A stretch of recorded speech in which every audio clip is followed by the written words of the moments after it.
నమస్తే నేను దేవి welcome to story board. ఎన్నెన్ని విజయాలు, ఎన్నెన్ని ఎదురు దెబ్బలు, ఎన్నెన్ని వ్యూహాలు, ఎన్నెన్ని విద్రోహాలు, ఎన్నెన్ని ఎత్తుగడలు, ఎన్నెన్ని నెత్తుటి మడుగులు, ఎన్ని ముక్కలైంది, ఎన్ని పేర్లు మారింది.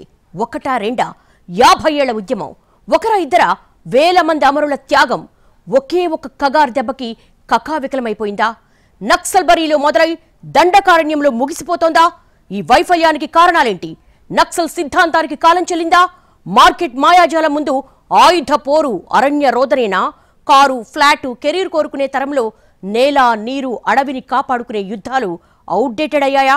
దాదాపు 50 ఏళ్ల క్రితం నక్సల్బరీ గ్రామంలో జోతేదార్లపై తిరుగుబాటుగా మొదలైన ఓ చిరు పోరాటమే తర్వాతి కాలంలో ఒక ఉద్యమంగా, సమస్యగా, రాజ్యంపై తిరుగుబాటుగా మారింది.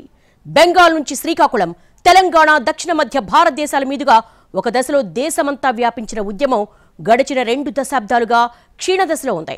ముఖ్యంగా 2004లో అప్పటి ఆంధ్రప్రదేశ్ సర్కారుతో చర్చల తర్వాత తగిలిన దెబ్బ నుంచి పూర్తిగా ఏనాడు కోరుకోలేదు. అప్పటి పీపుల్స్ వార్ గ్రూప్ తర్వాత మావోయిస్టు పార్టీగా మారిన ఇటు జనాదరణలోనూ అటు రాజ్యంతో పోరులోనూ మావోయిస్టులు ఎక్కువగా ఎదురు దెబ్బలే తిన్నారు. వ్యవస్థలపై తిరుగుబాటు చేసి తుపాకీ గొట్టం ద్వారా రాజ్యాధికారం అనే నినాదంతో మావోయిస్టు ఉద్యమం ఉవ్వెత్తున ఎగసిపడింది. ఒక ఉద్యమంగా ఎన్ని విమర్శలు ఎదుర్కొన్నా నక్సలైట్లు సాధించిన విజయాలను కూడా పూర్తిగా విస్మరించలేం. గ్రామాలలో భూస్వాముల ఆగడాలని నియంత్రించటంలో, తెలంగాణ లాంటి ప్రాంతాల్లో దొరల దౌర్జన్యాలను ఎదిరించే శక్తి సామాన్యులకు అందించటంలో నక్సలైట్ ఉద్యమం పాత్ర కాదనలేనిది. ఇక గిరిజనులకు వారి అడవిని కాపాడే ప్రయత్నంలో ఎంతమంది నక్సలైట్లు అమరులయ్యారో లెక్కేలేదు.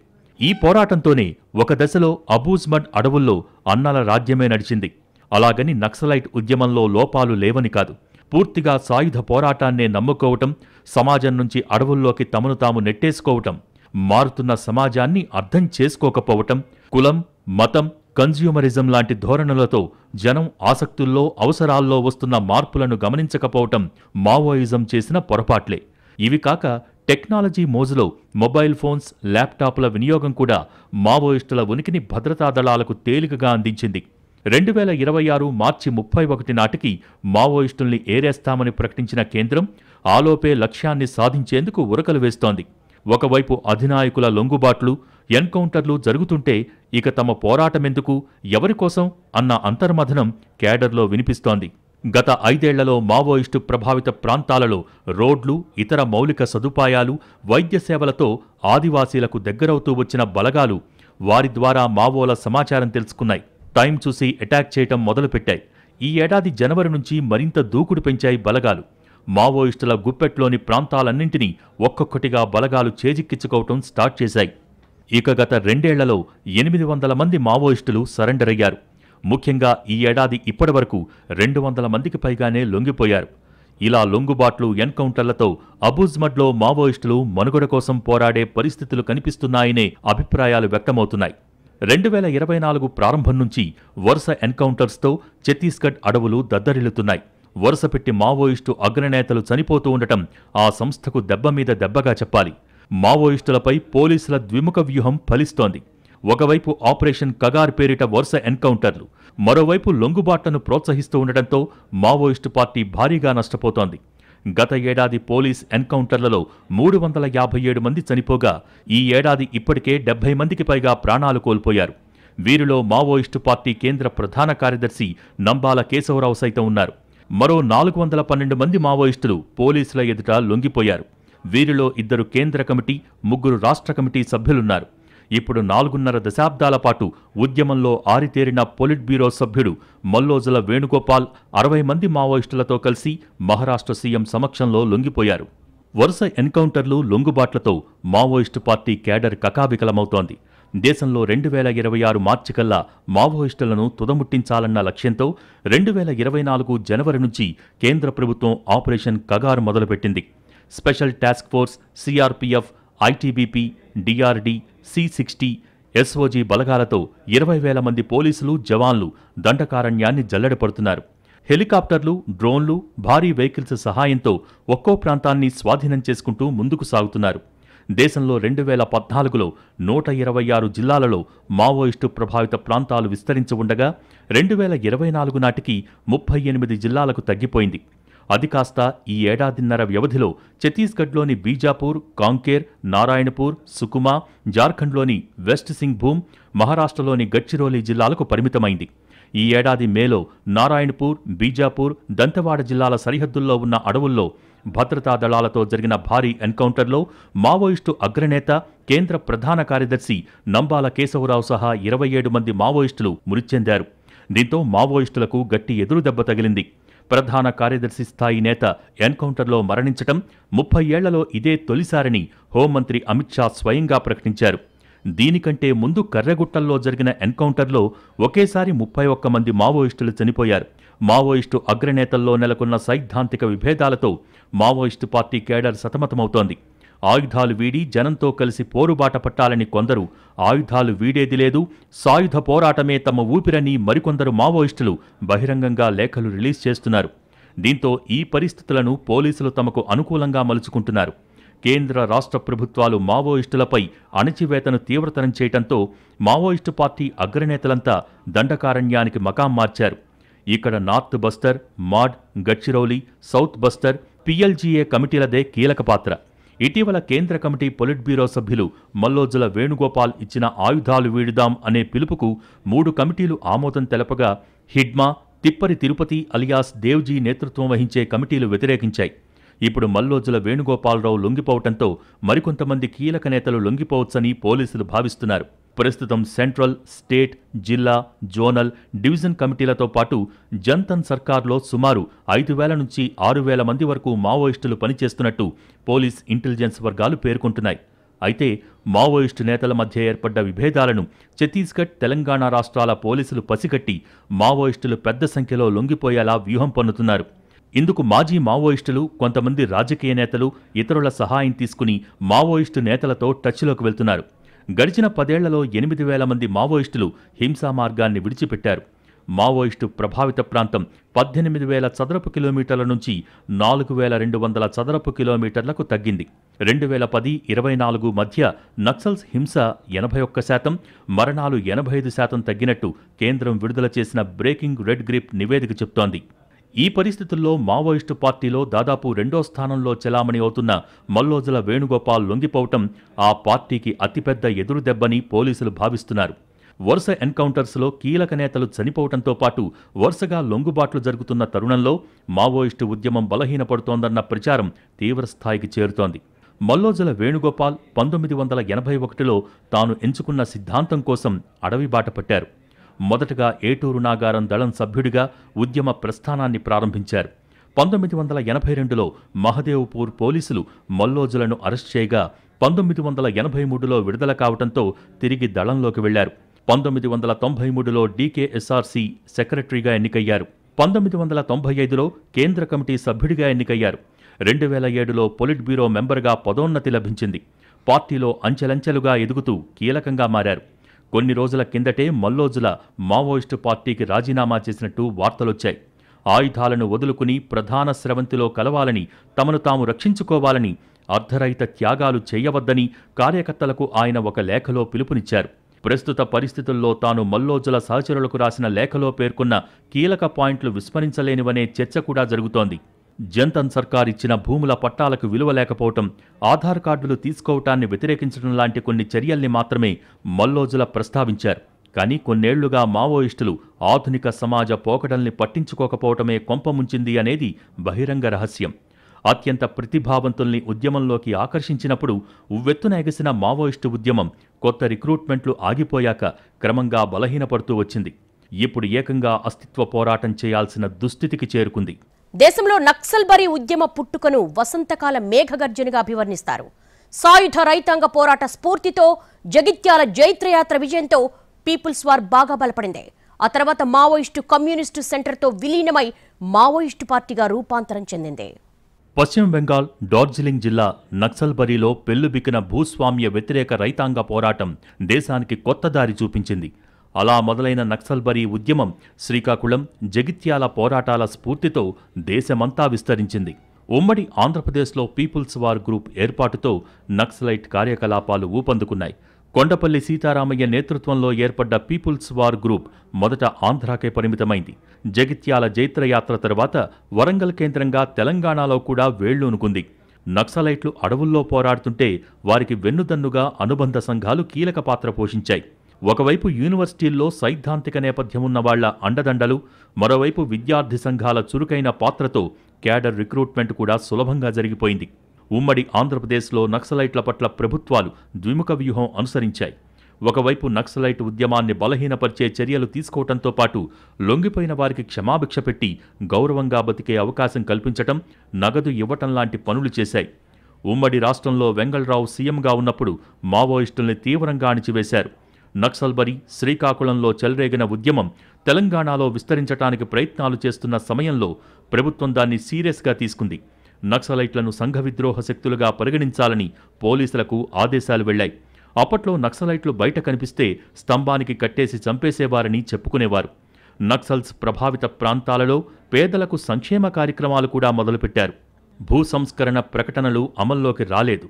వెంగళరావు తర్వాత వచ్చిన ఎన్టీఆర్ నక్సలైట్లు దేశభక్తులని పేర్కొన్నారు. అధికారంలోకి వచ్చిన తర్వాత మావోయిస్టులు లొంగిపోవటానికి 4 రోజుల సమయం ఇచ్చారు. లొంగిపోయిన వారికి ₹1,00,000 కూడా ఇస్తామని చెప్పారు. ఆ తర్వాత 2 సార్లు ఈ స్కీమ్ గడువు పొడిగించారు.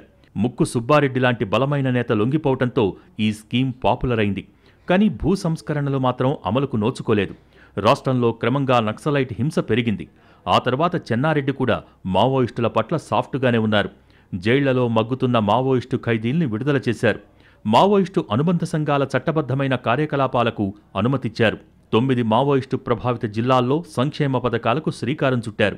ఆయా జిల్లాలలో స్థానికులు, గిరిజనుల్ని అభివృద్ధి కార్యక్రమాలలో భాగస్వాముల్ని చేశారు. ఆ తర్వాత వచ్చిన నేదురుమల్లి జనార్దన్ రెడ్డి కూడా మొదట ఇదే వైఖరి కొనసాగించారు. అయితే మారుమూల ప్రాంతాల అభివృద్ధి అనుకున్న రీతిలో జరగలేదు. పైగా అనుబంధ సంఘాల చట్టబద్ధమైన కార్యకలాపాలతో నక్సలైట్ ఉద్యమం మరింత బలపడింది. దీంతో నక్సలైట్ సమస్యను శాంతి భద్రతల కోణంలో చూడాల్సి వచ్చింది. తొలిసారిగా నక్సలైట్లపై నిషేధం విధించారు. తుపాకీ కొట్టం ద్వారా రాజ్యాధికారం అనే సిద్ధాంతంతో పుట్టుకొచ్చిన పీపుల్స్ వార్ గ్రూప్ సమాజంలో అణగారిన వర్గాలపై జరుగుతున్న అన్యాయాలకు వ్యతిరేకంగా బలమైన పోరాటం చేసింది. అప్పటి సమాజంలో ఉన్న పరిస్థితులు కూడా నక్సలిజం వైపు చదువుకున్న వాళ్లు ఆకర్షితులయ్యేలా చేశాయి. అగ్రకులాల్లో పుట్టినవాళ్లు, మంచి కుటుంబ నేపథ్యం ఉన్నవాళ్లు, గోల్డ్ మెడలిస్టులు కూడా అడవుల బాటపట్టారు. బెంగాల్లో చారు మజుందార్, కాను సన్యాల్ ఉద్యమానికి ఊపిరులూదితే ఏపీలో కొండపల్లి సీతారామయ్య, తరిమెల నాగిరెడ్డి, సత్యమూర్తి, చండ్ర పుల్లారెడ్డి ఉద్యమాన్ని విస్తరించారు. తెలంగాణలోకి పీపుల్స్ వార్ గ్రూప్ ఎంటర్ అయ్యాక ఆర్కేతో పాటు గణపతి, మల్లోజుల కోటేశ్వరరావు అలియాస్ కిషన్జీ, నంబాల కేశవరావు లాంటి ఉన్నత విద్యావంతులు సాయుధ పోరాట మార్గం ఎంచుకున్నారు. వీరితో పాటు శాఖమూరి అప్పారావు, చాగంటి భాస్కర్రావు లాంటి వాళ్లు ఉద్యమంలో కీలక పాత్ర పోషించారు. బీహార్, బెంగాల్లో కార్యకలాపాలు నిర్వహించే మావోయిస్టు కమ్యూనిస్టు సెంటర్, ఉమ్మడి ఏపీలో కార్యకలాపాలు నిర్వహించే పీపుల్స్ వార్ గ్రూప్ విలీనమై మావోయిస్టు పార్టీ ఏర్పడింది. మావోయిస్టు పార్టీ ఆవిర్భావాన్ని ప్రభుత్వంతో జరిపిన శాంతి చర్చల సందర్భంగా తొలిసారిగా ప్రకటించారు. 2014లో సిపిఐ-ఎంఎల్ నక్సల్బరీ కూడా మావోయిస్టు పార్టీలో విలీనమైంది. క్రాంతికారి జనతన్ సర్కార్ పేరుతో సమాంతర పాలన సాగించిన మావోయిస్టులు బీహార్, జార్ఖండ్, బెంగాల్తో సహా కేరళ, తమిళనాడు, కర్ణాటక ట్రై జంక్షన్లోనే కాక పశ్చిమ కనుమలు మొత్తంగా ఉద్యమం విస్తరించింది. పంజాబ్, హర్యానా లాంటి రాష్ట్రాలలో మైదాన ప్రాంత ఉద్యమాలు కూడా తీవ్రతరం చేసింది మావోయిస్టు పార్టీ. మావోయిస్టు కేంద్ర కమిటీలో 1.5 ఏళ్ల క్రితం భారీగా సంస్థాగత మార్పులు జరిగాయి. మావోయిస్టు పార్టీ కేంద్ర కమిటీ కార్యదర్శిగా నంబాల కేశవరావు అలియాస్ దేవరాజ్ ఎంపికయ్యారు. 21 మంది సభ్యులతో నూతన కేంద్ర కమిటీ ఏర్పాటైంది. కమిటీలో తెలంగాణకు చెందిన 10 మంది, ఆంధ్రప్రదేశ్కు చెందిన 2, జార్ఖండ్ నుంచి 4, మహారాష్ట్ర, పశ్చిమ బెంగాల్ నుంచి 2, బీహార్ నుంచి 1కి అవకాశం కల్పించారు. అయితే వరుస ఎన్కౌంటర్లు, లొంగుబాట్ల తర్వాత ప్రస్తుతం కేంద్ర కమిటీలో 1-2 ఉన్నారనేది పోలీసు వర్గాల మాట. వరుస ఎన్కౌంటర్లు, అగ్రనేతల లొంగుబాట్లతో మావోయిస్టు ఉద్యమం క్రమంగా బలహీనపడింది. అగ్రనేతల వృద్ధాప్యం, కొత్త రిక్రూట్మెంట్లు మందగించడం కూడా ఇబ్బందికరంగా మారింది. ముఖ్యంగా సరళీకృత ఆర్థిక విధానాలతో పెరిగిన ప్రైవేటు ఉద్యోగాలు యువతను ఉద్యమానికి దూరం చేశాయనే చెప్పాలి. దేశంలో 2004 తర్వాత క్రమంగా మావోయిస్టు కార్యకలాపాలు తగ్గిపోయాయి. ప్రస్తుతం మావోయిస్టు ఉద్యమం బస్తర్ అటవీ ప్రాంతం, అబూజ్మడ్, ఏఓబి, జంగల్ మహల్, గడ్చిరోలికే పరిమితమైంది. గతంతో పోలిస్తే మావోయిస్టు అనుబంధ సంస్థల కార్యకలాపాలు తగ్గటం పార్టీ భావజాల వ్యాప్తికి ఆటంకంగా మారింది. గ్లోబలైజేషన్, ప్రైవేటైజేషన్తో పెద్ద ఎత్తున ప్రైవేటు ఉద్యోగాలు పుట్టుకొచ్చాయి. దీంతో చదువుకుంటే ఉద్యోగాలు వచ్చేవారి శాతం పెరిగింది. దీంతో యువత కూడా గతంలో మాదిరిగా పోరాటాల వైపు ఆసక్తి చూపించటం లేదు. దీంతో విద్యార్థి సంఘాలు కూడా బలహీనపడ్డాయి. ఆంధ్ర, ఒడిశా సరిహద్దుతో పాటు విశాఖ ఏజెన్సీలోని మారుమూల గ్రామాలలో మావోయిస్టుల ఉద్యమం క్రమంగా నీరుగారుతోంది. పార్టీకి ఏఓబీ వ్యాప్తంగా గిరిజనుల నుంచి ఆదరణ కరవైంది. ఏఓబీలో మావోయిస్టు దళాలు పట్టు తప్పుతున్నాయి. ఇన్ఫార్మర్ల పేరిట మావోయిస్టులు గిరిజనుల్ని హతమార్చడం కూడా పోలీసులకు ప్రధాన ఆయుధమైంది. మావోయిస్టుల దాడుల్లో చనిపోయిన పేదల సంఖ్య ఎక్కువగా ఉందన్న ప్రచారముంది. పోలీసులపై సాగించే యుద్ధంలో అమాయకులు ప్రాణాలు కోల్పోయిన సందర్భాలు అనేకమున్నాయి. పోలీస్ ఇన్ఫార్మర్లుగా అనుమానిస్తూ మావోయిస్టులు చంపిన వారిలో 90% మంది పేదలు, అణగారిన, శ్రామిక వర్గాలకు చెందినవారే ఉన్నారని పలు సంస్థల లెక్కలు చెబుతున్నాయి. దీనికి తోడు ఆధునిక సమాజంలో కొత్తగా పుట్టుకొచ్చిన విస్తృత అవకాశాలు యువతను మావోయిస్టుల పట్ల విముఖులయ్యేలా చేశాయి. తుపాకీ గొట్టం ద్వారా రాజ్యాధికారం అనే నినాదం ఆకర్షణీయంగా ఉన్నా అది ప్రపంచంలో ఎక్కడా విజయవంతమైన చరిత్ర లేదు. పలు దేశాలలో సాయుధ పోరాటాలు ఉవ్వెత్తున ఎగసిపడి చల్లారిపోయాయి. ఇప్పుడు మావోయిస్టు ఉద్యమం కూడా క్లైమాక్స్ దశలో ఉందని పోలీసులు చెబుతున్నారు. ఆధునిక సమాజంలో సమస్యల రూపం సమూలంగా మారిపోయింది. కానీ అడవుల్లో ఉన్న ఉద్యమ నాయకులు మాత్రం గత భూస్వామ్య పెట్టుబడిదారి భావజాలంలోనే కొనసాగుతున్నారు. గ్లోబలైజేషన్ అడవులకు చేరుకుంటున్న తరుణంలో అడవుల్లో గిరిజనులే లేకుండా పోతున్నారు. నక్సలైట్లుగా మారేవాళ్లు తక్కువవుతుంటే ఉన్నవారికి లొంగుబాట్లు, కుంగుబాట్లే మిగిలాయి. మహిళల్ని, బాలికల్ని రిక్రూట్ చేసుకుంటున్న పరిస్థితులు పెరిగాయి. దాదాపు 2 దశాబ్దాల నుంచి నడుస్తున్న ఈ సంక్షోభం ఇప్పుడు పీక్స్కు చేరుకుంది. ఎన్కౌంటర్లు, లొంగుబాట్లు, అరెస్టులు పెరుగుతున్న కొద్దీ నక్సలైట్లు తగ్గిపోతున్నారు. ఒకప్పుడు ఎదురు కాల్పులు జరిగితే భద్రతా దళాలకు కూడా నష్టం వాటిల్లేది. కానీ ఇప్పుడు పరిస్థితి మారింది. పదుల సంఖ్యలో నక్సలైట్లు రాలిపోతున్నారు. భద్రతా దళాల దాడుల్లో ఆధునిక పరికరాలు వాడుతున్నారు. ఒకవైపు నక్సలైట్లకు టెక్నాలజీ దూరమవుతుంటే భద్రతా బలగాలకు సౌకర్యాలు అందుబాటులోకొస్తున్నాయి. అడవులు తగ్గుతున్న కొద్దీ మావోయిస్టులకు స్థావరాలు తగ్గుతూ వస్తున్నాయి. పర్యావరణ పరిరక్షణ, పర్యాటకం పేరుతో కారడవుల్లోనూ కాటేజీలొస్తున్నాయి. సమైక్య ఆంధ్రప్రదేశ్లో 2004లో రాడికల్ స్టూడెంట్స్ యూనియన్ నిషేధం తర్వాత రిక్రూట్మెంట్స్పై పెద్ద దెబ్బపడింది. ఛత్తీస్గఢ్లోని అబూజ్మడ్ మావోయిస్టులకు కంచుకోట. కొన్నేళ్లుగా దుర్భేద్యమైన ఈ ప్రదేశాన్ని స్థావరంగా చేసుకుని మావోయిస్టులు రెచ్చిపోయారు. అబూజ్మడ్పై నజర్ పెట్టిన భద్రతా బలగాలు ఆ ప్రాంతంలోకి చొచ్చుకుపోయి పలువురిని ఎన్కౌంటర్ చేసి వారికి తీవ్ర నష్టం కలిగించారు. సాక్షాత్తు దేశ హోంమంత్రి అమిత్ షా మార్చి 2026 నాటికి మావోయిస్టు కార్యకలాపాలు నిర్మూలిస్తామని, మావోయిస్టులకు వ్యతిరేకంగా నిర్దాక్షిణ్య వ్యూహాన్ని అవలంబిస్తామని రాయ్పూర్లో ప్రకటించారు. కీలక స్థావరంలోనే భద్రత లేని స్థితిలో మావోయిస్టులకు దిక్కుతోచటం లేదని పోలీసు వర్గాలు చెబుతున్నాయి.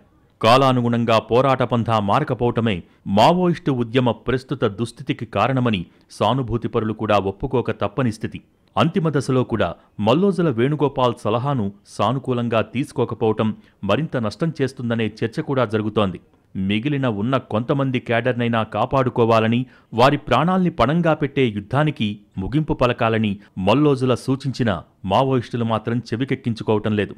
మావోయిస్టులు ప్రజలతో మెరుగైన సంబంధాలు నెరిపినప్పుడు బలంగా ఉన్న ఉద్యమం వారు పూర్తిగా అడవులకే పరిమితమయ్యాకే తగ్గుముఖం పట్టింది. ఈ విషయాన్ని గుర్తించకుండా గుడ్డిగా పోరాడితే ఫలితం ఉండదనే అభిప్రాయాలు వస్తున్నాయి. ఒకవైపు ప్రభుత్వాలు వ్యూహాత్మకంగా మావోయిస్టుల సానుభూతిపరులను కూడా కట్టడి చేస్తుంటే, మావోయిస్టులు మాత్రం ఎత్తుకి పై ఎత్తు వేయకుండా అవే పాత వ్యూహాలతో బలగాలకు ఈజీ టార్గెట్ అవుతున్నారనే వాదన కూడా లేకపోలేదు. ఏ యుద్ధంలో అయినా ఇరుపక్షాలకు అంతరం తక్కువగా ఉంటేనే పోరాటం పోటాపోటీగా సాగుతుంది. 2 దశాబ్దాల క్రితం మావోయిస్టులకు భద్రతా బలగాల మధ్య అలాంటి యుద్ధమే జరిగింది. ఒకసారి మావోయిస్టులు, మరోసారి బలగాలు పైచేయి సాధించే పరిస్థితులు ఉండేవి. కానీ కొన్నేళ్లుగా పరిస్థితుల్లో చాలా మార్పొచ్చింది. ఆయుధాలు, ఇంటెలిజెన్స్, సాధనా సంపత్తి విషయంలో మావోయిస్టులు, బలగాల మధ్య అంతరం బాగా పెరిగిపోయింది. ఈ విషయాన్ని మావోయిస్టులు సరైన సమయంలో గుర్తించటంలో విఫలమయ్యారు. ఇలా కర్ణుడి చావుకి 1,00,000 కారణాలు అన్నట్టుగా మావోయిస్టు ఉద్యమం క్లైమాక్స్కు చేరటానికి భిన్న పరిస్థితులు దారితీశాయి. మొన్నటిదాకా బలగాల్ని కాస్తో కూస్తో మావోయిస్టులు ప్రతిఘటించారు. అయితే ఆ ప్రతిఘటన చాలా బలహీనంగా ఉంది. ఇక ముందు అసలు ప్రతిఘటనే లేని దశ వస్తుందేమోననే అనుమానాలు వస్తున్నాయి. వరుస ఎన్కౌంటర్లతో ఇప్పటికే దెబ్బతిన్న క్యాడర్ మనోధైర్యం మల్లోజుల వేణుగోపాల్ లొంగుబాటు తర్వాత మరింత తగ్గిపోతుందనే అంచనా కూడా ఉంది. ఇప్పటికే లొంగుబాటు ప్రయత్నాలను ప్రోత్సహిస్తున్న పోలీసులు ఇకపై వాటిని తీవ్రతరం చేసే అవకాశముంది. అప్పుడు రణమా శరణమా అని తేల్చుకోక తప్పని అవసరం ప్రతి మావోయిస్టుకు రావచ్చు. ఆ స్థాయిలో పరిస్థితి విషమించకముందే మేలుకోవాలన్న మల్లోజుల వేణుగోపాల్ వినతినైనా మావోయిస్టులు మన్నిస్తారా లేదా అనేది ఉద్యమ భవితవ్యాన్ని తేల్చనుంది.